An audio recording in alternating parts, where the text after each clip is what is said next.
आज की कहानी दोस्तों बेहद दुखद है। यकीन मानिए जिसे सुनने के बाद आपका भी कलेजा कांप उठेगा। लेकिन इस कहानी को अंत तक जरूर सुनिएगा और अपने विचारों को कमेंट के माध्यम से व्यक्त जरूर करिएगा। इन आतंकी संगठनों और इन हैवानों के लिए 2 शब्द लिखना बिल्कुल मत भूलिएगा। दिल्ली के रहने वाले एक नवयुवक विवाहित जोड़ा होता है, जिस लड़के का नाम होता है सौरभ गुप्ता, जिसकी उम्र अभी मात्र 21 साल रहती है और उसकी पत्नी की भी उम्र मात्र 19 साल के आसपास रहती है। अब दोनों का नया नया विवाह हुआ रहता है और विवाह होने के बाद दोनों ने एक मन्नत मान रखी थी कि हम लोग शादी के पहले साल में ही माता वैष्णो का दर्शन करने के लिए जाएंगे। अब ये बात पति अपनी पत्नी को बताता है और पत्नी बेहद खुश होती है। अब ये दोनों लोग मिल के प्लान बनाते हैं कि अब गर्मी आ चुकी है, अब कुछ ही दिनों में माता के दर्शन के लिए निकला जाए। और वो दिन भी आ जाता है जब ये लोग माता के दर्शन के लिए निकल जाते हैं, माता का दर्शन भी कर लेते हैं। लेकिन उसी बीच रास्ते में कुछ यूं हो जाता है कि ये जिस बस में बैठे होते हैं उस बस के ऊपर आतंकियों का हमला हो जाता है। पत्नी की तो इतनी हालत गंभीर है कि शायद उसका भी बच पाना मुश्किल है, लेकिन पति की तो मौके पर ही मौत हो जाती है। इतनी दर्दनाक कहानी शायद आपने नहीं सुनी होगी। और इस आतंकी हमले में कुल 9 लोगों की मौत और 33 लोग घायल हो जाते हैं।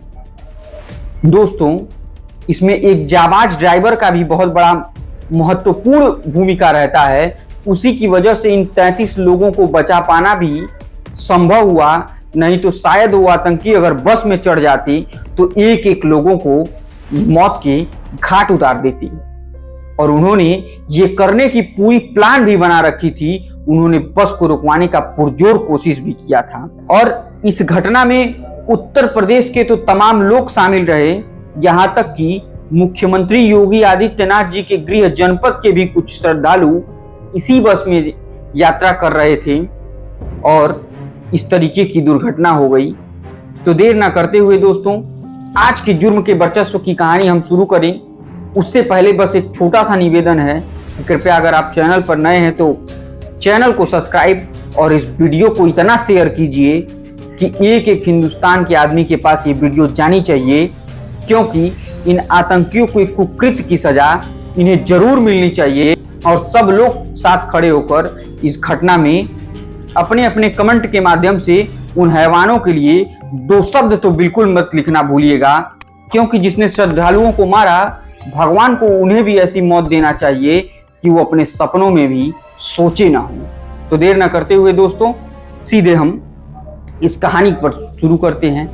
अब जैसे ही इस श्रद्धालुओं की घटना न्यूज चैनलों पर चलने लगती है, वैसे ही पूरा हड़कंप मच जाता है और देश के लोगों में एक अलग सा गुस्सा जग जाता है, क्योंकि निहत्थे श्रद्धालुओं पर अगर कोई हमला कर सकता है तो सिर्फ और सिर्फ ये आतंकी ही कर सकते हैं।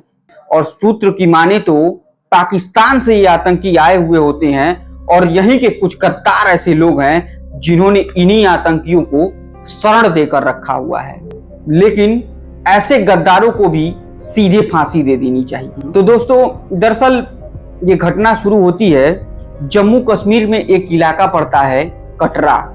कटरा को कौन नहीं जानता है, जो भी माता के दर्शन के लिए जाता है तो कटरा ही जाना पड़ता है और वहीं से माता का दर्शन होता है। ये जोड़ा भी कटरा पहुंचता है, माता जी की दर्शन करती हैं और वहां से वापस लौट जाती हैं।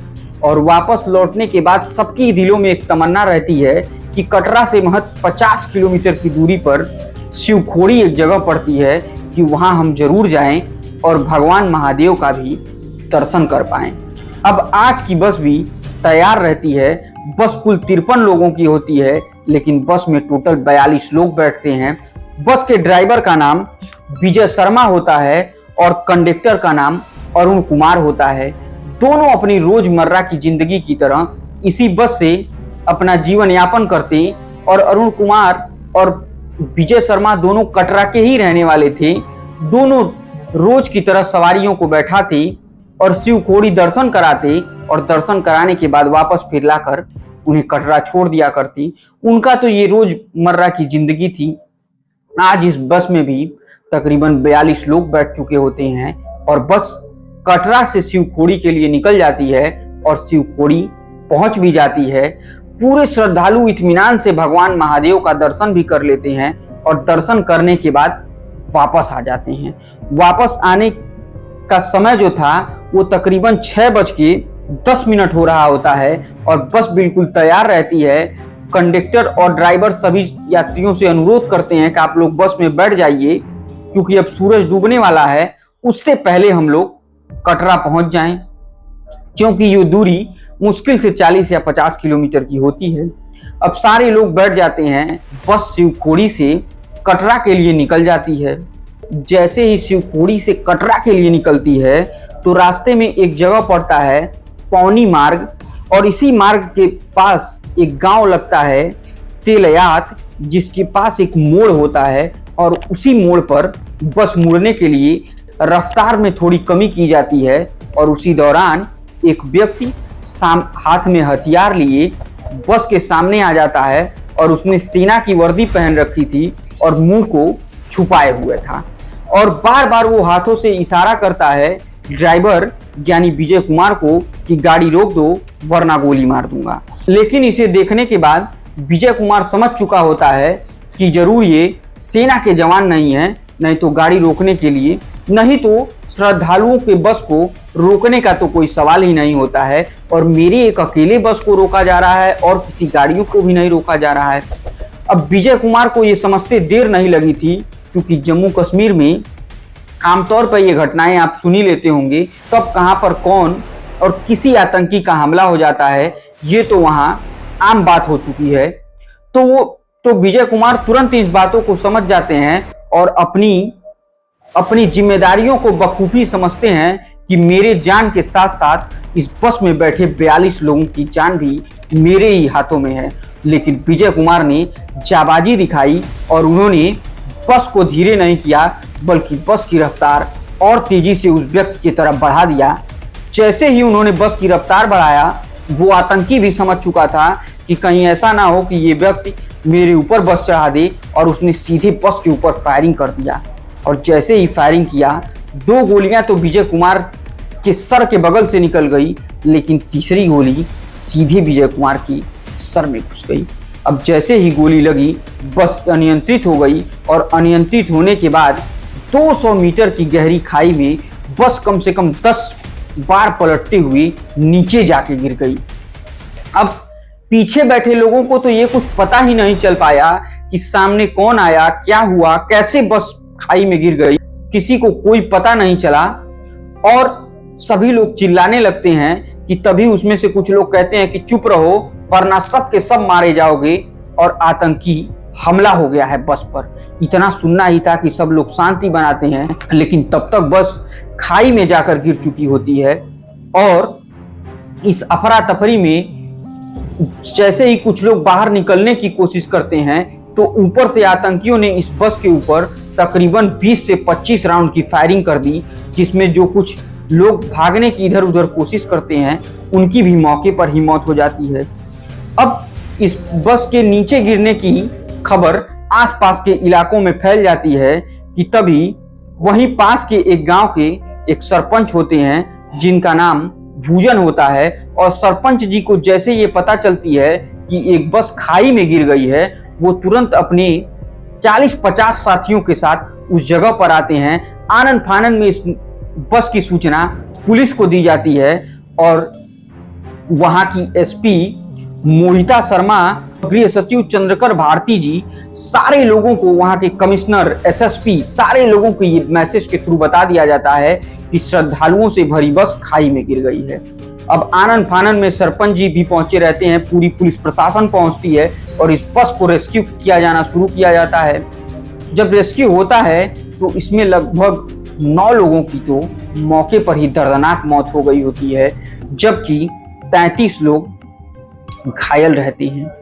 पहले तो ये लगता है कि बस अनियंत्रित होकर खाई में गिरी थी, उसी हिसाब से रेस्क्यू भी चल रहा था। लेकिन जब कुछ लोगों को निकाला जाता है और वो थोड़े बहुत होश में होते हैं, उनसे जब पूछने की कोशिश की जाती है कि कैसे क्या हुआ था, तब जो वो कहानी बयां करते हैं उसे सुनकर पूरे देश में गुस्सा आ जाता है कि ये आतंकियों की इस तरीके का कुकृत्य है। इसे सुनने के बाद पूरे देश में गुस्सा जग जाता है। और दोस्तों, मरने वालों की तो वो दर्दनाक मौत हुई होती है जिसे सुनकर आपकी भी रूह कांप जाएगी। मरने वालों में उस जाबाज ड्राइवर जिसको पहली गोली लगी थी, जिसका नाम विजय शर्मा था, उसकी भी मौत हो जाती है। कंडक्टर अरुण कुमार की भी मौत हो जाती है। और साथ साथ दिल्ली के एक यात्री सौरभ गुप्ता की भी मौत हो जाती है, जिनकी उम्र मात्र 21 साल की थी और उनकी पत्नी की उम्र मात्र 19 साल की थी और अभी भी वहीं के एक हॉस्पिटल में बेहद सीरियस हालत में हैं और भर्ती हैं। हम दुआ करते हैं कि वो जल्दी से जल्दी ठीक हो जाएं। और इस घटना का पता जैसे ही सौरभ के घर वालों को पता चलती है, उनका तो मानो रो रो के बुरा हाल हो जाता है। जिसके घर का 21 साल का नौजवान लड़का मर जाए, आप अंदाजा लगा सकते हैं कि उसके घर वालों की क्या हालत हो सकती है। और इसी मरने वालों में राजस्थान के तो एक ही परिवार के 5 सदस्य मर जाते हैं, जिसमें एक पवन नाम का व्यक्ति को छोड़कर उसका बच्चा, उसकी भाभी, उसका भाई, उसकी माँ, उसकी पत्नी, सारे लोगों की मौत हो जाती है। वहीं उत्तर प्रदेश के बलरामपुर की मात्र 15 साल की एक बिटिया रूबी होती है, उसकी भी मौत हो जाती है। और इसी जिले का एक बच्चा था जिसका नाम अनुराग था, उसकी भी मौत हो जाती है। और मरने वालों की संख्या 9 होती है, जबकि घायलों की संख्या 33 हो जाती है। अब ये खबर जैसे जैसे वायरल होता है, वैसे वैसे लोगों में गुस्सा काफी तेजी से बढ़ता जाता है। लेकिन ये घटना उस समय की थी, प्रधानमंत्री मोदी जी अपने तीसरे कार्यकाल का शपथ ले रहे होते हैं। उस समय उधर आतंकी इस बस पर हमला कर रहे होते हैं। और इसी दौरान जब जांच पड़ताल में पता चला कि बस के ड्राइवर ने अपनी जान तक लगा दी इन यात्रियों को बचाने के लिए, तो लोग इसकी काफी प्रशंसा भी कर रहे हैं। उधर एनडीए की खींचतान से जो सरकार बनी है, वो इसके ऊपर कड़े एक्शन की बात कह रही है और मरने वालों को 10-10 लाख रुपए का मुआवजा दिया जाएगा और घायलों को 50-50 हजार रुपया दिया जाएगा। लेकिन दोस्तों, किसी मुआवजे से और किसी पैसा देने से किसी परिवार का कोई सदस्य वापस तो नहीं आ सकता। लेकिन हाँ, इतना उम्मीद हम जरूर करते हैं कि सरकार से, प्रधानमंत्री मोदी जी से, कि उस पर कि इस घटना पर वो कड़ा से कड़ा एक्शन लें और जल्द से जल्द इन आतंकियों को इनके सही जगह पर पहुंचाने की कोशिश करें। इसी के साथ आज के जुर्म के वर्चस्व की कहानी को हम यहीं समाप्त करते हैं। उम्मीद करते हैं कि हमारी ये कहानी आपको बहुत अच्छी लगी होगी। और ये कहानी अच्छी लगी तो कृपया चैनल को सब्सक्राइब, वीडियो को लाइक और वीडियो को ज्यादा से ज्यादा शेयर करना बिल्कुल मत भूलिएगा। तब तक के लिए मुझे दीजिए इजाजत। जय हिंद, जय भारत।